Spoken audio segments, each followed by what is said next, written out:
மகாபாயன் இரண்டாம் குலோத்துங்கன். அத்தியாயம் 9. இருளில் வந்த உருவம். சோழ பேரரசின் இருதயம் போல விளங்கியது கங்கை கொண்ட சோழபுரம் என்றால் அதன் மூளையாக அமைந்தது புலியூர் கோட்டம். ஏனென்றால் அந்த கோட்டத்தை சார்ந்த குன்றத்தூரில் நத்தம் என்ற பகுதியில் சோழ நாட்டின் முதலமைச்சரும் பெரும் கவிஞருமான அருள்மொழி தேவர் வாழ்ந்து வந்தார். குன்றத்தூர், திருநீர்மலை, கோடம்பாக்கம், பூவிருந்தவல்லி, பல்லவபுரம் முதலான ஊர்களை தன்னகத்தே கொண்ட புலியூர் கோட்டம் அருள்மொழி தேவர் ஒருவராலேயே புகழ்பெற்று விளங்கியது. பழம்பெருமை வாய்ந்த வேளாளர் குலத்தில் பிறந்தவரான அருள்மொழி தேவரின் குடும்ப பெயர் சேக்கிழார் என்பதாம். காளைக்கு உரியவர், சே கூட்டல் கிழார் எனும் பொருளில் சிறப்பு பெயராக அது நிலவி வந்தது. சேக்கிழார் மட்டுமல்லாது அவரது மூதாதையர் பலரும் சோழ அரசாங்கத்தில் பெரும் பதவிகள் வகித்து பெருமையுடன் வாழ்ந்தவர்கள்தாம்.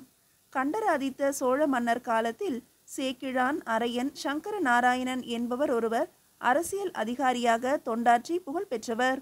முதலாம் குலோத்துங்கன் காலத்தில் புறவு வரி எனும் அரசியல் அதிகாரியாக இருந்த சேக்கிழார் ஒருவர் திருக்கழுகுன்றத்தின் எல்லைகள் வகுத்து சிறப்பு எய்தினார். இப்படிப்பட்ட கீர்த்தி வாய்ந்த மரபில் வந்தவர்தாம் சேக்கிழார் அருள்மொழி தேவர். அவருக்கு வேறு பல சிறப்பு பெயர்களும் இருந்தன. அவற்றில் முக்கியமானவை ராமதேவர், குன்றைமணி, மாதேவடிகள் என்பனவாகும். உத்தம சோழ பல்லவராயர் எனும் விருது பெயர் ஒன்றும் பெற்றிருந்தார்.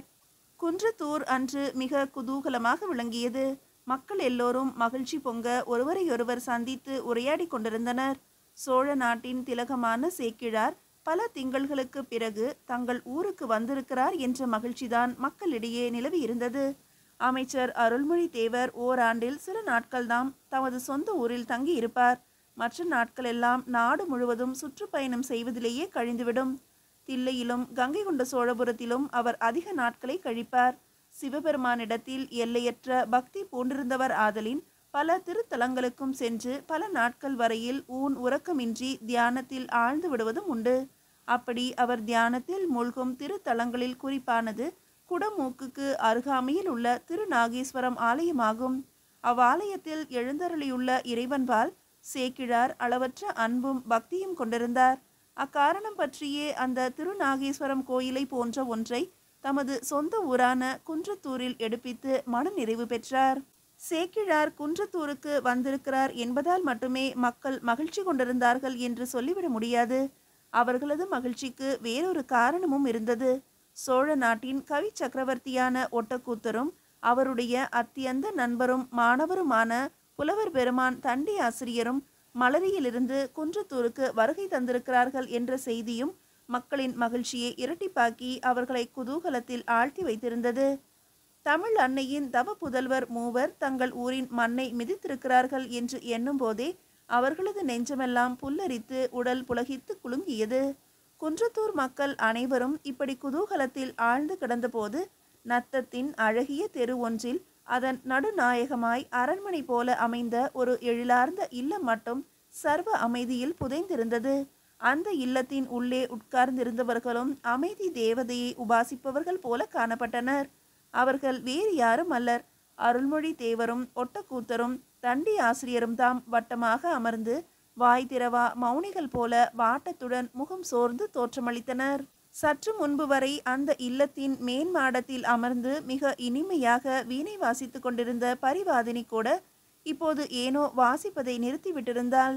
அமைதியின் ஆயுள் அற்பமானது, அதன் சக்தி பலவீனம் உள்ளது. எங்குமே அது நீடித்த நிரந்தர வாழ்வதில்லை. உள்ளத்தில் ஆகட்டும் உலகத்தில் ஆகட்டும். இப்போதும் அப்படித்தான். அந்த 3 கவிஞர்களிடையேயும் நிலவிய அமைதி நீடிக்கவில்லை. திடீரென அது கலைந்தது. அதை கலைத்து துரத்தினார் அருள்மொழி தேவர். கூத்த கவிஞரே, இனி நாம் என்ன செய்ய வேண்டும் என்பது பற்றி தாங்கள்தாம் ஒரு யோசனை சொல்ல வேண்டும்.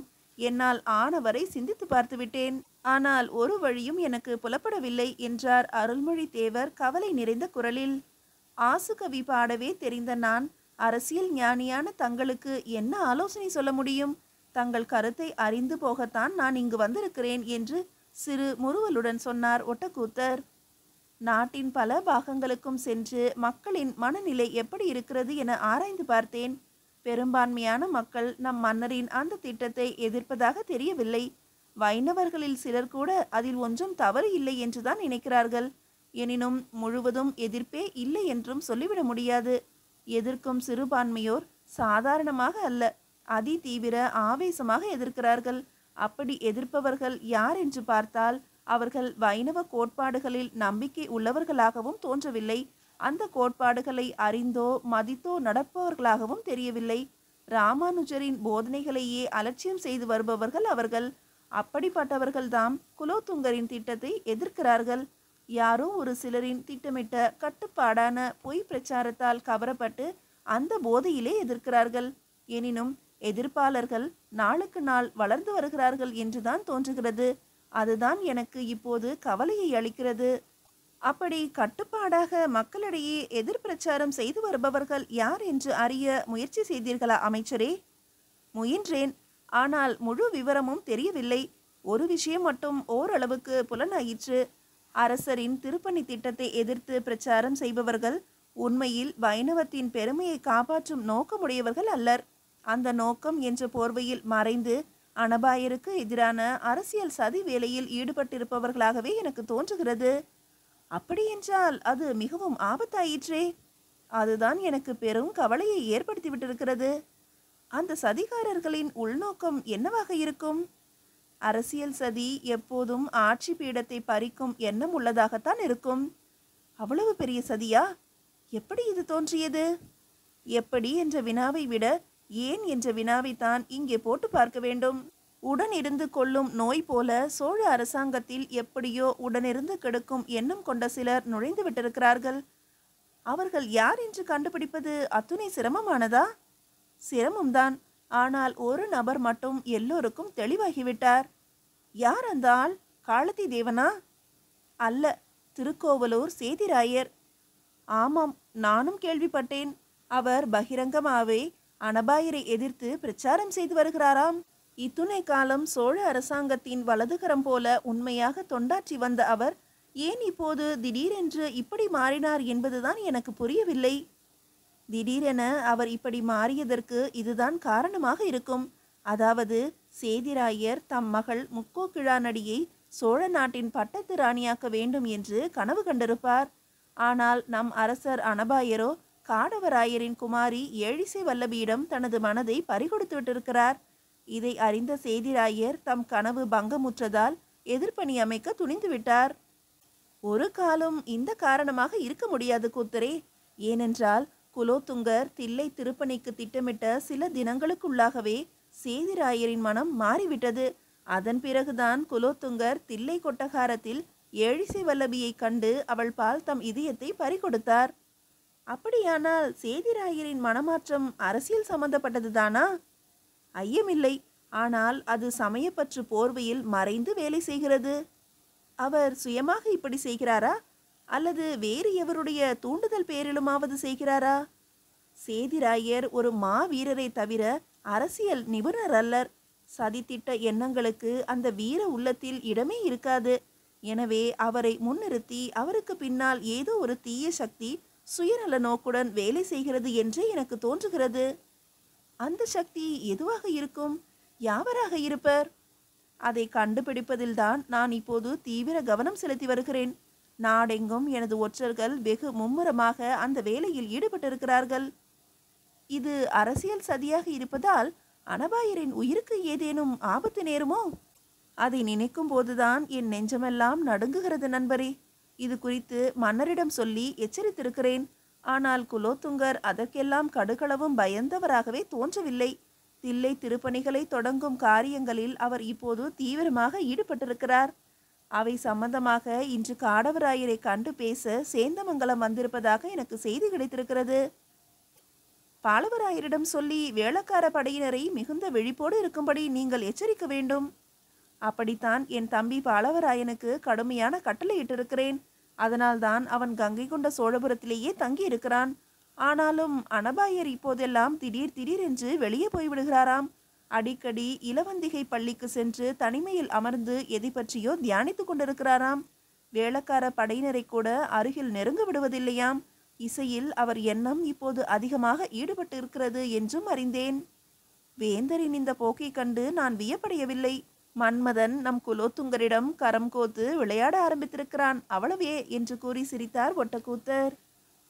குலோத்துங்கன் பிள்ளை தமிழ் பாட ஆரம்பித்திருக்கிறீர்களே, அது முடிவடைந்து விட்டதா கவிஞரே என்று கேட்டார் சேக்கிழார்.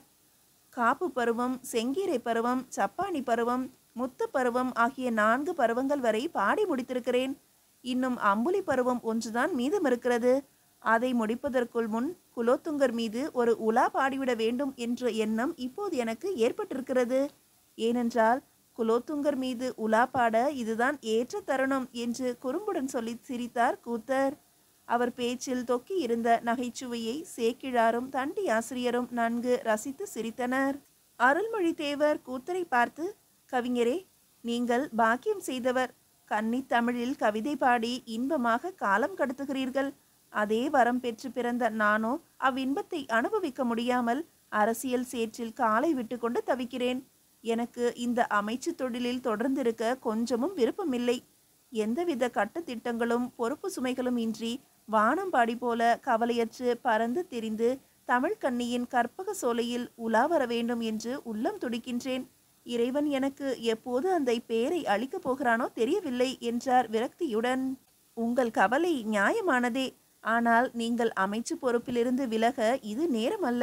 சோழ நாடு இப்போது சதி மேகங்களால் சூழப்பட்டிருக்கிறது. அரசர் அனபாயரை சுற்றி அபாயங்கள் கவிந்திருக்கின்றன. இந்த இக்கட்டான நிலைமையில் நீங்கள் அமைச்சு கட்டிலில் இருந்து செயலாற்றினால்தான் நமது நாடும் அரசும் தப்பிக்கும். சொந்த நாட்டை பறிகொடுத்த பின் எந்த கவிஞனும் சுதந்திரமாக பாட முடியாது. அவன் சிறகு ஒடிந்த பறவை போல சீரழிய வேண்டியதுதான். தாங்கள் சொன்ன இந்த கருத்தை மனதில் எண்ணியே இதுகாரும் என்னை கட்டுப்படுத்தி கொண்டு அரசியலில் தொடர்ந்து இருந்து வருகிறேன். அதனாலேயே சிவநேச செல்வர்களான நாயன்மார்களின் வரலாறுகளை சேகரிக்கும் வேலையில் ஈடுபட்டிருந்த நான் அதனை தற்காலிகமாக நிறுத்தி வைத்திருக்கிறேன். 6 திங்களுக்கு முன்னால் நம் சமண பெரியார் கவிஞர் தண்டி ஆசிரியருடன் தேவார மூவரால் பாடப்பட்ட திருத்தலமான திருவாலங்காட்டிற்கு சென்றிருந்தேன். நீலகேசி காவிய தலைவியான பழையனூர் நீலி வாழ்ந்த பழையனூர் அந்த திருவாலங்காட்டிற்கு அருகாமையில்தான் இருக்கிறது. அங்கு சென்று அந்த நீலியை பற்றிய சில விவரங்களை சேகரித்தேன். பின்னர் கண்ணப்ப நாயனாரை பற்றி வடபுலத்து சிற்றரசன் பொத்தப்பி சோழனிடமும் கழற்சிங்க நாயனார், காடவர்கோன் ஐயடிகள் ஆகியோரை பற்றி நம் திருக்கோவலூர் சேதிராயரிடமும் நரசிங்கமுனை நாயனாரை பற்றி நம் துணை அமைச்சர் முனையத்தரையரிடமும் கேட்டு விவரங்களை தொகுத்துள்ளேன். இதைத் தொடர்ந்து வேறு பல ஆராய்ச்சிகள் செய்ய நேரமில்லை. அதற்குள் தான் அனபாயர் தில்லை திருப்பணி திட்டத்தை வெளியிட்டு எனது அமைச்சு பொறுப்பை அதிகமாக்கிவிட்டார். அருள்மொழி தேவர் தம் பேச்சை நிறுத்தி சற்று நேரம் எதை பற்றியோ யோசித்துவிட்டு தண்டி ஆசிரியர் பக்கம் திரும்பி, தண்டி கவிஞரே, தாங்கள் மேற்கொண்டிருக்கும் மொழிபெயர்ப்பு வேலை எவ்வளவு தூரத்தில் இருக்கிறது? தண்டி அலங்காரம் முற்று பெற்று விட்டதா என்று அன்புடன் கேட்டார். இதுவரை அடக்க ஒடுக்க அமைதியுடன் அமர்ந்திருந்த தண்டி ஆசிரியர், இன்னும் அப்பணி முற்று பெறவில்லை. எதிர்பாராமல் ஒரு சிறு தடங்கல் ஏற்பட்டுவிட்டது என்றார் தனிந்த குரலில். தண்டி அலங்காரத்திற்கு தடங்கலா? அது என்ன புலவரே என்று வியப்புடன் வினவினார் சேக்கிழார். சேதிராயரின் மகள் இளவரசி முக்கோக்கிழானடி என்னிடம் தமிழும் வடமொழியும் பயின்று வருகிறாள் என்ற விஷயம் தாங்கள் அறிந்ததே. இந்த ஏற்பாட்டை நம் மன்னரின் அன்னை தியாக பதாகை பிராட்டியார்தாம் செய்தார் என்ற விவரமும் தங்களுக்கு தெரிந்திருக்கும். அந்த பெண்மணி எனது தண்டி அலங்காரம் மொழிபெயர்ப்பு வேலைக்கு பெரிதும் உதவியாக இருந்தாள். தன் தந்தை சேதிராயர் குலோத்துங்கருக்கு எதிராக சதி வேலையில் ஈடுபட்டிருக்கிறார் என்கிற விஷயத்தை அவள் எப்படியோ அறிந்துவிட்டிருக்கிறாள். உடனே அவளுக்கு தன் தந்தை மீது அடங்காத சினம் கிளர்ந்து விட்டது. அக்கணமே திருக்கோவலூருக்கு புறப்பட்டு சென்று தந்தையின் தவறான போக்கை கண்டித்து திருத்த வேண்டும் என்று துடிதுடித்தாள். என்னிடம் வந்து ஊருக்கு போய் வர அனுமதியும் கேட்டாள். இப்போது வேண்டாம் என்று நான் எவ்வளவோ சொல்லி தடுத்தும் கேளாமல் பிடிவாதமாக கிளம்பி போய்விட்டாள் என்று கவலையுடன் சொன்னார் தண்டி. அப்படியா செய்தி? அவள் இப்போது திருக்கோவலூருக்கு போயிருக்கிறாளா அல்லது கங்கை கொண்ட சோழபுரத்துக்கு சென்றிருக்கிறாளா என்று அவசரமாக கேட்டார் சேக்கிழார். திருக்கோவலூருக்கு போவதாகத்தான் சொல்லி போனாள். இந்த சமயத்தில் அவள் அங்கு தனியே செல்வது சரியல்லவே?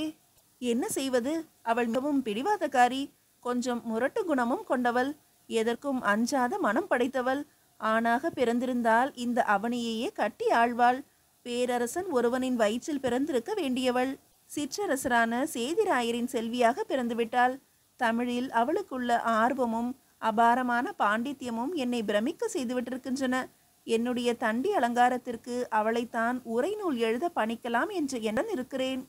மாதர்குல மாணிக்கமான தியாக பதாகை பிராட்டியாரால் வளர்க்கப்பட்ட பெண் அல்லவா? தமிழறிவும் வீர உள்ளமும் அவள் பெற்றிருப்பது வியக்கத்தக்க விஷயம் அல்லதான். இப்போது ஒரு சிக்கல் ஏற்பட்டிருக்கிறது ஐயா. என்ன புலவரே அது? சில நாட்களுக்கு முன்பு சேதிராயர் எதிர்பாராத விதமாக மலரிக்கு வந்து என்னை சந்தித்தார். ஏதோ காரணத்தை முன்னிட்டு முக்கோ கிழானடியை என்னிடமிருந்து அழைத்து போகவே அவர் வந்தார். அவள் திருக்கோவலூருக்கு புறப்பட்டு போய்விட்டாள் என்று சொன்னதும் ஏனோ திடுக்குற்றார். ஒன்றுமே சொல்லாமல் என்னிடம் விடை பெற்று சென்று விட்டார். இதை கேட்ட அருள்மொழி தேவர் ஆச்சரியத்தில் ஆழ்ந்தார். அந்த இளம் பெண்ணையும் ஏதோ ஒரு ஆபத்து சூழ்ந்து வருகிறது என்று அவரது வாய் அவரையும் அறியாமல் முனகியது. அந்த சமயத்தில் அப்பா என்று இனிமையான குரலில் அழைத்து கொண்டே அங்கு மெல்ல வந்து நின்றாள் பரிவாதினி. விளக்கேற்றும் நேரமான அந்த மாலை முதிரும் நேரத்தில் அவள் மிக்க வனப்புடன் காட்சியளித்தாள். ஆனால் அவளது முகத்தில் மட்டும் வாட்டத்தின் சாயல் கொஞ்சமாக கவிந்திருந்தது. என்ன மகளே என்று வாஞ்சி பொங்க கேட்டார் அருள்மொழி தேவர். நான் குன்றத்தூருக்கு வந்து அதிக நாட்கள் ஆகிவிட்டன. இனியும் இங்கே தனிமையில் தங்கியிருக்க என்னால் முடியாது. சேந்தமங்கலம் அரண்மனைக்கு என் தோழி எழிசை வல்லபியிடம் போய் சேர விரும்புகிறேன். ஒரு வாரத்தில் திரும்பி வருகிறேன் என்று சொல்லி வந்தவள் திங்கள் 3 ஆகியும் புறப்படாமல் இங்கேயே தங்கிவிட்டதால் அவள் என் மீது மிகவும் கோபமாக இருப்பாள். ஆகையால் இன்றே புறப்பட அனுமதி தாருங்கள் என்று குழந்தை போல கொஞ்சி கேட்டாள் பரிவாதினி. இப்போது சேந்தமங்கலத்திற்கு போக வேண்டாம் மகளே. சூழ்நிலை அதற்கு தோதாக இல்லை. மேலும் அரசர் அனபாயர் சேந்தமங்கலம் அரண்மனையில் வந்து தங்கி இருக்கிறார். இச்சமயத்தில் நீ அங்கே போவது உசிதமல்ல என்றார் அருள்மொழி தேவர். நான் போய் சேருவதற்குள் அரசர் அங்கிருந்து போய்விட்டிருப்பார் அப்பா என்று பிடிவாதமாக கெஞ்சினாள் பரிவாதினி. பெண்கள் பிறக்கும் போதே பிடிவாதமும் அவர்களுடன் சேர்ந்து பிறந்து விடுகிறது என்று கூறி சிரித்த அருள்மொழி தேவர், சரி பரிவாதினி, இன்றே நீ சேந்தமங்கலம் புறப்பட ஆயத்தமாயிரு. நானும் உன்னோடு வர முடிவு செய்திருக்கிறேன். காடவராயரை கண்டு பேச வேண்டிய அவசியமும் இருக்கிறது என்றார். இதை கேட்டதும் பரிவாதினி மகிழ்ச்சியுடன் ஆகட்டும் அப்பா என்று சொல்லிக்கொண்டே மான் போல துள்ளி மேன் மாடத்திற்கு ஓடினாள். அப்படி அவள் மாடி படிகளில் ஏறி ஓடிய போது எதிரே வந்த ஒரு உருவத்தின் மீது படீரென மோதிக்கொண்டாள். பயந்து நடுநடுங்கிய அவள் வீல் என்று கத்த வாய் திறந்த போது அந்த உருவம் அவள் வாயை மெல்ல பொத்தி மூடியது. அப்படி மூடியது வேறு யாரும் அல்ல, காலத்தி தேவன்தான் அங்கு இருளில் மறைந்து நின்று கொண்டிருந்தான். மீதியை அடுத்த அத்தியாயத்தில் காணலாம்.